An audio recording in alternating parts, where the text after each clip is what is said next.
Hallelujah. परमेश्वर का धन्यवाद करते एक बार फिर से अच्छे समय के लिए आप सबों को जय मसीह की। Praise the Lord. कैसे हैं आप सब लोग? उम्मीद करता हूं आप एकदम ठीक होंगे। परमेश्वर के अनुग्रह, उसकी प्रेम और उसकी दया में आप बहुत अच्छी तरीके से बने होंगे, क्योंकि परमेश्वर का प्रेम ऐसा प्रेम है जो कभी भी हमें किसी से अलग होने नहीं देता है, किसी से नफरत करने नहीं देता है और किसी से दूर जाने नहीं देता है। परमेश्वर का प्रेम एक ऐसा प्रेम है जो हमारी ज़िंदगी को बेहतर बनाता है, जो हमारी ज़िंदगी को खूबसूरत बनाता है, जो हमारी ज़िंदगी को परमेश्वर की अधीनता में और मनुष्य की अधीनता में चलना सिखाता है। परमेश्वर का प्रेम हमारी ज़िंदगी को बदल देता है। आज एक बहुत अच्छे टॉपिक पर मैं आपसे बातचीत करना चाहता हूं। अब तक की जितनी भी वीडियोस हमने आपके साथ में परमेश्वर के वचन के द्वारा साझा की हैं, शेयर की हैं, उनमें से सबसे इम्पोर्टेंट और महत्वपूर्ण हमारे लिए परमेश्वर का वचन है, क्योंकि जब हम वचन को सुनते हैं तो वचन हमारी जिंदगी में काम करता है। आज का जो हमारा वचन का विषय है वो ये है कि हम अपने जीवन के अंदर आशीषें प्रभु से मांगते हैं, बरकतें प्रभु से मांगते हैं। हम लोगों को आशीर्वाद भी देते हैं, हम लोगों के लिए प्रार्थनाएं करते हैं, मुर्दे जिंदा हो जाते हैं, बीमार चंगे हो जाते हैं, सारे काम हो रहे हैं। लेकिन आपको पता है ये सारे चीजें क्यों होती हैं? क्योंकि हमारी जुबान को हमारा परमेश्वर इस्तेमाल करता है। हालेलुया। ऐसे ही आज का जो हमारा टॉपिक है वो ये है, अपनी जीभ को कंट्रोल में रखना, अपनी जीभ को बस में करके रखना। आपको पता है बाइबल में ऐसा बताती है कि अगर हमारी जुबान बिल्कुल ठीक तरीके से है, हमारी जुबान से निरंतर महिमा आदर परमेश्वर को मिल रहा है, तो आपको पता है हमारी जीभ हमारे लिए ढेर नहीं, हजारों की तादाद से आशीष का कारण बन सकती है। क्योंकि हम अपनी जुबान से ही पहचाने जाते हैं कि हम मसीह में हैं या नहीं हैं। हम अपनी जुबान के द्वारा पहचाने जाते हैं कि हम प्रेम करते हैं कि नहीं करते हैं। आपको पता है बड़ी बड़ी कंपनियां होती हैं, बड़ी बड़ी फैक्ट्रियां होती हैं, बड़े बड़े घरों में बहुत अमीर लोग भी होते हैं, बहुत गरीब लोग भी होते हैं, लेकिन सबका व्यवहार पहचाना जाता है तो उनके व्यवहार से नहीं, उनकी जुबान से पहचाना जाता है। क्योंकि जैसे उनकी जुबान चलती है, जैसे उनकी जीभ काम करती है, वैसा ही लोग उनके बारे में विचार करते हैं। आप किस तरीके के समाज में लोगों के साथ में बातचीत रखते हैं, कैसे आप लोगों के साथ में उठते हैं, बैठते हैं, बोलचाल करते हैं, ये आपकी जुबान के ऊपर डिपेंड करता है, आपकी जीभ के ऊपर डिपेंड करता है। आपके बोलने से लोग समझ जाएंगे कि आपके अंदर क्या है। आपने जो बोला, लोगों ने उसे ध्यान से सुना और वो तुरंत समझ जाएंगे कि आपके अंदर क्या है। क्योंकि जो मन में आता है और जो मन के अंदर होता है, जो अंदर होता है, वो जुबान से ही बाहर निकल करके आता है। आपके अंदर क्या है, लोग उसको तब देख पाते हैं, तब समझ पाते हैं जब आप बातें करना शुरू करते हैं। इसलिए अपनी जुबान को परमेश्वर की मर्जी की तरह इस्तेमाल कीजिए, अपनी जुबान को परमेश्वर की इच्छा के अनुसार इस्तेमाल कीजिए। देखिएगा परमेश्वर अद्भुत तरीके से आपको इस्तेमाल करेगा। हालेलुया। इसलिए आज के वचन में जाने से पहले मैं आप सबों का हमारे जयवंत मिनिस्ट्री बाजपुर के यूट्यूब चैनल पर मैं आप सबों का हार्दिक स्वागत करता हूं और उम्मीद करता हूं कि परमेश्वर का पवित्र सामर्थी आत्मा आपकी लगातार अगुवाई कर रहा होगा और पवित्र आत्मा आपके जीवन में काम कर रहा होगा। पवित्र आत्मा आपकी जिंदगी को बेहतर तरीके से चलाने में आपकी मदद और आपकी सहायता कर रहा होगा। इसलिए एक छोटी सी प्रार्थना करेंगे। सर्वशक्तिमान, दयालु और सामर्थ्य अनुग्रहकारी जीवित पिता परमेश्वर जी, राजाओं के राजा और प्रभुओं के प्रभु, यीशु मसीह के नाम से हम आपके पास आते हैं प्रभु जी, नज़दीक में आते हैं पिता परमेश्वर और धन्यवाद देते हैं सारी आशीषों के लिए, सारी बरकतों के लिए मेरे पिता परमेश्वर जी। हे प्रभु, आज हम जो कुछ भी तेरे वचन से सीखते हैं, समझते हैं प्रभु, आज का वचन उन भाई बहनों के लिए प्रभु आशीष का कारण बने पिता, जो अपनी जुबान को बहुत ही सोच विचार करके इस्तेमाल करते हैं प्रभु, जिनके मुंह से गालियां नहीं निकलती, जिनके मुंह से श्राप नहीं निकलते, जिनके मुंह से लोगों के लिए नफरत नहीं निकलती प्रभु, आज उनके लिए वचन ढेर नहीं प्रभु, हजारों के प्रभु जी आशीषों का कारण बने मेरे पिता। और जो लोग प्रभु जी जानबूझ करके तो नहीं, पर प्रभु जी बाय मिस्टेक प्रभु श्राप दे देते हैं, गालियां दे देते हैं, प्रभु आज उनकी जिंदगी को बदलने के लिए तेरा वचन काम करे मेरे पिता परमेश्वर, और तेरा सामर्थ्य अद्भुत तरीके से बना रहे प्रभु जी। हे मेरे अनुग्रहकारी पिता परमेश्वर, आज अपने वचन के द्वारा हम सबों को सिखाना और हम सबों को समझाना प्रभु जी। सारा आदर महिमा गौरव जलाल हम आपको देते हैं, मसीह यीशु के नाम में प्रार्थना मांगते हैं, आमीन, हालेलुया। सच में प्रियो, हम सर्वशक्तिमान परमेश्वर का धन्यवाद करते हैं जो हमें संभालता है, जो हमें आशीष और हमें बरकत देता है। मेरे साथ में परमेश्वर का वचन निकालेंगे याकूब की पत्री और उसका 3 अध्याय, याकूब की पत्री उसका 3 अध्याय, और यहाँ से हम परमेश्वर के वचन को पढ़ना शुरू करेंगे और जानेंगे समझेंगे कि परमेश्वर का वचन हमारी जुबान के विषय में क्या कहता है। मैं आपको बताना चाहता हूँ हमारे जीव में आशीष और श्राप दोनों हैं। यदि हम किसी को श्राप देंगे तो श्राप भरपूरी के साथ उसके जीवन में काम करेगा, यदि हम किसी को आशीर्वाद देंगे तो आशीर्वाद भी उसके जीवन में अद्भुत तरीके से काम करेगा। बाइबल हमें ऐसा बताती है, लिखा है 3 अध्याय याकूब 3 अध्याय के 1 वचन में, हे मेरे भाइयों, तुम में से बहुत से उपदेशक ना बने, क्योंकि जानते हो कि हम उपदेशक और भी दोषी ठहरेंगे।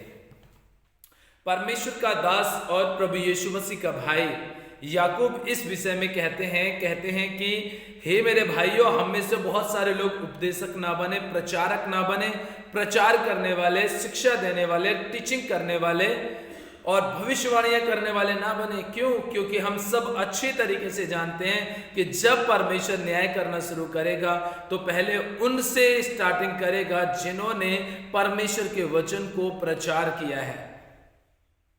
आज हमारे बीच में हम इस बात को बहुत अच्छी तरीके से देखते हैं और जानते हैं, हम बहुत अच्छी तरीके से समझते हैं कि आज के समय पे लोग इस तरीके का वचन का प्रचार कर रहे हैं, इस तरीके से अपने वचन को इस्तेमाल कर रहे हैं। इतनी मिलावटें उन्होंने बाइबल से कर दी हैं, इतनी संसार के रीति रिवाज परमेश्वर की आज्ञाओं में मिक्स कर दी हैं, संसार के रीति रिवाज उन्होंने परमेश्वर के वचन के साथ इतना मिक्स कर दिया है कि वो समझ नहीं पाते हैं कि हम मसीह का काम करें या फिर संसार की मर्जी को पूरा करें।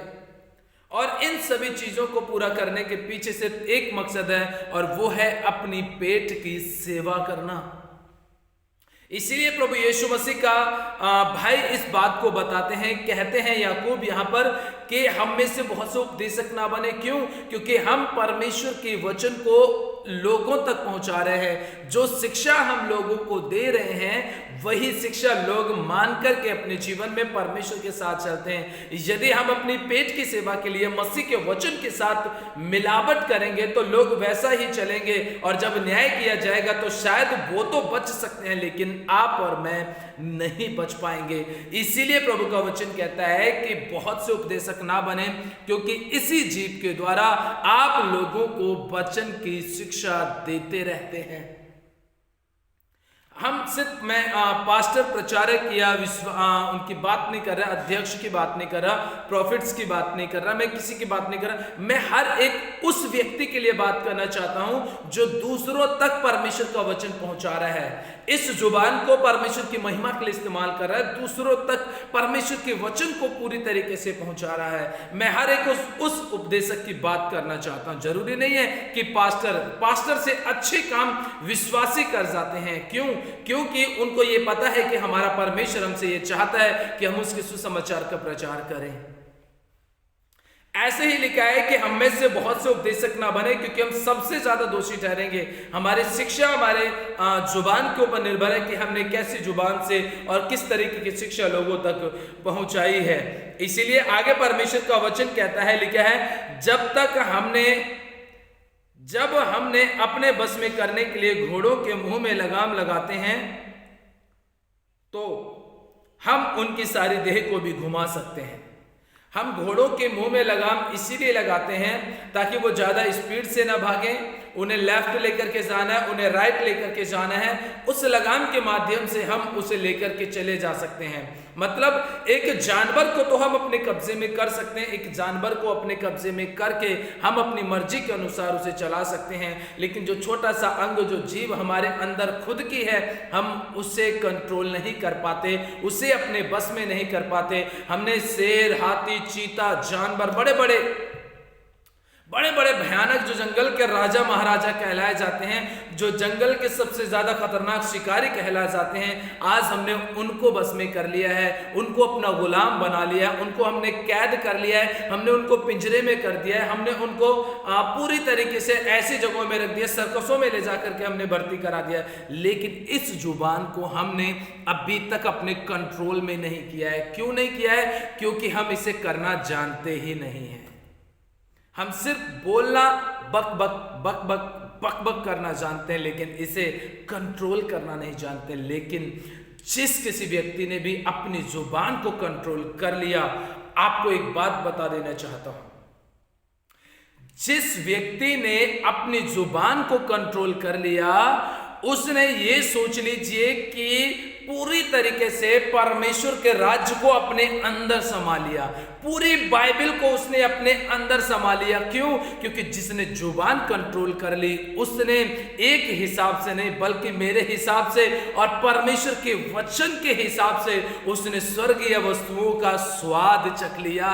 क्योंकि जुबान उसको हमेशा ये कहेगी कि जा, परमेश्वर ने तुझे आशीष दी। यीशु मसीह की तरह वो कहेगा कि जा, तेरे विश्वास ने तुझे चंगा कर दिया। क्योंकि ये जुबान परमेश्वर की महिमा के लिए इस्तेमाल हो रही है, ये जुबान परमेश्वर की इच्छा को पूरा करने के लिए इस्तेमाल की जा रही है। मेरे भाई, मेरी बहन, अपनी जुबान को कंट्रोल कर लीजिए। जानवर कंट्रोल में हो या ना हो, लेकिन इस जुबान को कंट्रोल में कर लीजिए, क्योंकि आगे परमेश्वर का वचन हमें यह बताता है कि एक ही सोते से मीठा और खारा पानी नहीं निकल सकता। या तो वो मीठा निकलेगा या तो फिर वो खारा निकलेगा, लेकिन जो कुछ भी निकलेगा वो अपना प्रभाव जरूर छोड़ेगा। अगर मीठा है तो लोग तारीफ करेंगे, यदि खारा है तो वो उस बात के लिए कहेंगे अरे यार ये पानी ठीक नहीं है, पीने लायक नहीं, ये खारा पानी है। इसलिए अपनी जुबान को परमेश्वर की महिमा के लिए इस्तेमाल कीजिए और फिर आप देखिएगा परमेश्वर कैसे काम करेगा। आपने जानवरों को अपने कंट्रोल में कर लिया है। आगे परमेश्वर का वचन कहता है, देखो जहाज भी यद्यपि ऐसे बड़े होते हैं और प्रचंड वायु से चलाए जाते हैं, तो भी एक छोटी सी पतवार के द्वारा मांझे की इच्छा के अनुसार घुमाए जाते हैं। हम देखते हैं जहाज कितने बड़े बड़े हैं। ड्राइवर तो एक ही होता है, उसी के हाथ में तो हैंडल होता है ना, वो जिधर चाहे तो पूरे समुद्र के अंदर जहाज को घुमा सकता है। एरोप्लेन है, उसके अंदर जो ड्राइवर बैठे हुए होते हैं, जो पायलट होते हैं, वो भी अपने मर्जी के अनुसार उसे क्या करते रहते हैं, घुमाते हैं। कब लैंडिंग करनी है, कब उड़ना है, कब नीचे आना है, कब किसको क्या करना है क्या नहीं करना है, ये किसके हाथ में रहता है, उसके हाथ। इतना बड़ा जहाज, इतना बड़ा एरोप्लेन जो हवा में उड़ रहा है, उसको भी उड़ाने वाला कौन है? इंसान है। लेकिन इंसान सब कुछ उड़ा रहा है, पानी में भी चला रहा है, सब कुछ कर रहा है, लेकिन आज हम अपनी जुबान को कंट्रोल में नहीं कर पा रहे हैं। प्रियो, यही चीज हमारे लिए सबसे ज्यादा खतरनाक होती है। वैसे ही जीभ भी एक छोटा सा अंग है और वह बड़ी बड़ी डींगे मारती है। देखो, थोड़ी सी आग से कितने बड़े वन में आग लग जाती है। हमारी जुबान बहुत छोटी है, लेकिन डींगे इतनी बड़ी बड़ी मारती है, बहुत ज्यादा। अक्सर हमने देखा लोग इतनी बड़ी बड़ी बातें बोलते हैं, इतनी बड़ी बड़ी बातें बोलते हैं, लेकिन जब करीबी जाकर के करीब से उनके जब सारी चीजों की छानबीन और जांच पड़ताल की जाती है, तो निकलते कुछ भी नहीं है। हम बहुत सारी चीजों को बोलते हैं। मैं कहता हूं कि मैं बहुत ज्यादा आत्मिकता में रहता हूं, मैं बहुत बाइबल पढ़ता हूं, मैं बहुत ज्यादा प्रार्थना करता हूं, मैं कम से कम दिन के 5 घंटे प्रार्थना में समय बिताता हूं, मैं उपवास करता हूं, मैं प्रार्थना में जाता हूं, मैं पूरा दान देता हूं, मैं हमेशा अपनी कमाई का पूरा दसवांश देता हूं, मैं सब कुछ करता रहता हूं। लेकिन जब उस व्यक्ति की जांच पड़ताल की जाए तो पता चले कि ये उसमें से कोई भी काम नहीं करता है। लेकिन हाँ, लोगों के सामने ये जुबान, ये जीभ बड़ी बड़ी डींगे मार जाती है कि हाँ मैं ऐसा करता हूं ताकि लोग मेरे बारे में पॉजिटिव थिंग्स रखें, मेरे बारे में अच्छी सोच रखें, ये ना कहें यार ये व्यक्ति बिल्कुल बेकार है, मेरे बारे में अच्छा सोचें। प्रियो, आपको पता है हमारी जुबान से लोगों के घर बर्बाद हो सकते हैं, हमारी जुबान से, हमारी जीभ से। जैसे लिखा है कि एक माचिस की तिल्ली, अगर एक माचिस की तिल्ली को आप जलाते हैं, माचिस लिया, तिल्ली निकाली, उसको जलाया आपने, और एक जंगल के एक सूखे पत्ते में आप उसको आग लगा दीजिए। एक तीली से आपको पता है हजारों एकड़ का जंगल क्या हो सकता है, जल करके राख हो सकता है। ऐसे हमारी जुबान से, हमारी जीभ से एक खुशनुमा परिवार की जिंदगी बदल सकती है। हम एक तरफ से तो प्रार्थना करते रहेंगे, उपवास रखते रहते हैं, दूसरों को परमेश्वर का वचन सुनाते रहते हैं, दूसरों को आशीर्वाद देते रहते हैं, लेकिन कहीं ना कहीं एक तरफ से हम श्राप भी देते रहते हैं कि तेरा ऐसा हो जाए, तेरा वैसा हो जाए, तूने मेरी नौकरी ले ली, तूने मेरा पैसा ले लिया, तूने ज्यादा ब्याज ले लिया, तूने मेरे ऊपर कर्जा करा दिया, तूने मुझे गाली दे दी, तूने मुझे ये कर दिया, तूने मेरी एक्सीडेंट करवा दिया, तूने मेरी मोटरसाइकिल तोड़वा दी, हर एक चीज तूने कर दिया, तूने कर दिया, तू ना कर दिया, तेरा ऐसा हो जाए, तुझे श्राप मिले, तेरे बच्चे ऐसे हो जाए, तेरे घर में ये हो जाए, तेरे घर में वो हो जाए, तू नौकरी करने के लिए चला जाए, तेरी सरकारी नौकरी खत्म हो जाए। इतने श्राप हमारे मुंह से निकलते रहते हैं। और श्राप निकलने के बाद, अगर दोपहर में श्राप निकले हैं और श्राप निकलने के बाद में जब सब मामला शांत हो जाता है, शाम को बैठ करके प्रार्थना करेंगे, प्रभु मुझे आशीष दे, प्रभु मुझे बरकत दे, मेरे गुनाह क्षमा कर दे। अरे आपने अभी थोड़ी देर पहले, 4-5 घंटे पहले आपने इस जुबान से किसी के घर परिवार के लिए आपने श्राप निकाले हैं, आपने उसको कोसा है, आपने उसको बुरा भला कहा है, तो आप अपने लिए कैसे मांग सकते हैं कि परमेश्वर आपको आशीष दे? कैसे दे सकता है परमेश्वर आपको? मेरे हिसाब से तो नहीं देगा प्रभु। जब तक आप अपनी गलती की क्षमा नहीं मांगेंगे कि प्रभु हाँ मैंने गलत किया है, मैंने श्राप दिया है, प्रभु मैं माफी चाहता हूं। और पहली बात तो मसीह लोगों को श्राप देना ही नहीं चाहिए। बाइबल में हमें ऐसा पता चलता है कि प्रभु यीशु मसीह ने हमारे बदले इतना बड़ा दुख उठाया, लेकिन वो भी तो कह सकता था कि प्रभु मैं इन्हें श्राप देकर के जा रहा हूं, इन्हें आशीर्वाद मत देना। तुम लोगों के मैंने अंधों को मैंने आंखें दी हैं, तुम लोगों के लंगड़ों को मैंने चलाया है, तुम्हारी बीमारियों को मैंने खत्म किया है, तुम्हारी तकलीफों को खत्म किया, तुम्हारी दुष्ट आत्माओं को निकाला है, मैंने इतना सब कुछ तुम्हारे के लिए किया है, और तुमने मुझे क्रूस के ऊपर टांग दिया है। पिता इन्हें अब माफ मत करना, इनके साथ में तो बहुत बुरा व्यवहार कर देना। अरे प्रभु भी कह सकता था, लेकिन वो सिखाता है कि हे पिता इन्हें क्षमा कर दे। वो कहता है कि प्रभु इन्हें क्षमा कर दे। हम किस तरीके का जीवन जी रहे हैं, हम किस तरीके का चाल चलन चल रहे हैं, हमारे को समझ में नहीं आती। जुबान है ना आपकी, ये बहुत भयानक चीजें कर जाएगी अगर आपने इसे कंट्रोल में नहीं किया, तो आपने इसे पूरी तरीके से नहीं संभाला तो। आपको पता है 6 वचन में लिखा है, जीभ भी एक आग है, जीभ हमारे अंगों में अधर्म का एक लोक है, पर सारी देह पर कलंक लगाती है और जीवन गति में आग लगा देती है। हमारी जुबान हमारे लिए नुकसान का कारण बन जाती है। लिखा है कि यह भी क्या, अधर्म का एक लोक है।